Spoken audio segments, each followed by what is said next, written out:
Hi, for those of you who regularly follow Angels Nook, just wanted to hop on and give you a brief message to let you know we haven't fallen off the cliff.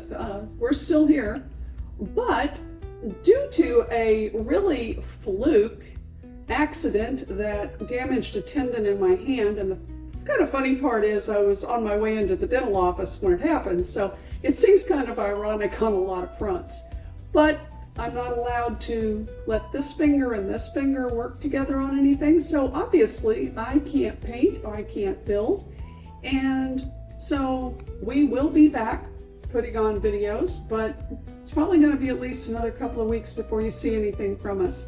But we wanted to let you know we really do appreciate you following us, supporting us, and watching our videos. So we'll be back soon. I'm the project supervisor for Angels Nook. It is my job to make sure my humans focus on giving you clear and precise instructions. And let me tell you, sometimes it's like herding foxes. Wait a minute. Don't you mean cats?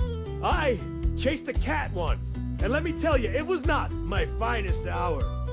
Well, for one thing, you silly furball, it's cats. Secondly, you're not supposed to be in the flower bed.